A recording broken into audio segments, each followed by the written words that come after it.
No, thank you, Ben. I think Mavoko is a very interesting situation for us. It's a situation of government and politicians and the citizens behaving badly. Really, that's just what it is. Everybody behaving badly. Really, apart from, yes, to some degree, even Portland itself. But if you look at the Mavoko land question, amongst the very early attempts to annex this land came from government, came from Ministry of Lands. So when they went to court and said that Portland had not met the conditions of their title, because they said the title was agricultural land and Portland wasn't doing agriculture, so they wanted basically the title revoked because Portland didn't meet the conditions of the title, as it were. We see a government that was then very, very keen on Portland itself, and this has happened across governments. We saw the government of President Baki trying to go to court to turn Portland into parastatal, and they lost the case there. And then, of course, we come in, we see Portland itself also trying to sell this land to different people to sort out their financial mess that they were in. This same government that was trying to grab Portland is the majority shareholder in Portland. That's the irony. The government, has almost 54% shares if you look at what NSF has and what government has directly. Then we see this situation where government tries to annex the land again.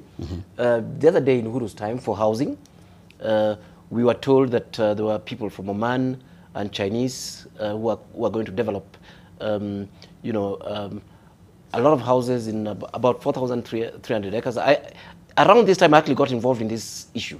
So I know it very deeply because people from Portland had also approached me around that time to start thinking about an eco-city, which was linked with their diversification. And at this particular point, we are told then that government wanted to annex land. The story outside there was that government wanted to annex it for free, but that's not true. Government had offered this land, actually, to these investors for way below the market value. Right. And again, we see Portland going and fighting very hard, to block that. So in this cat and mouse game between Portland and government, particularly Ministry of Lands, and Governor Mutua highlights it very well. National Land Commission has always been on the side of Portland, actually, even appearing the other day in the Parliamentary Committee of Trade and Land, the two committees, while actually Director of Physical Planning refused to appear there. Right. But the point is that in this particular situation, we see politicians taking advantage. Politicians and people within government, and now they get connected with the circles.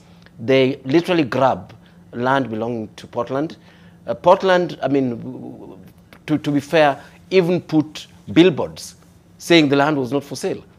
Governor Mutua has highlighted there very, very well that even the county warned people, that was about 2016. The county warned people that this land has not been alienated.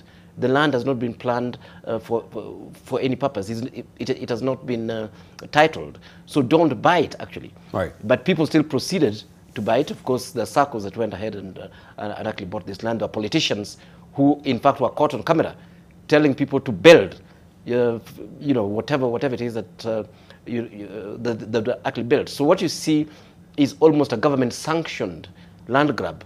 And it took Portland several years. In fact, what people are not considering is that this case started quite some time back. And to me, I think, it's kudos to Portland because there's a lot of restraint. Portland only started bringing those structures down after the court ruling. Right. There may still be breaches there in terms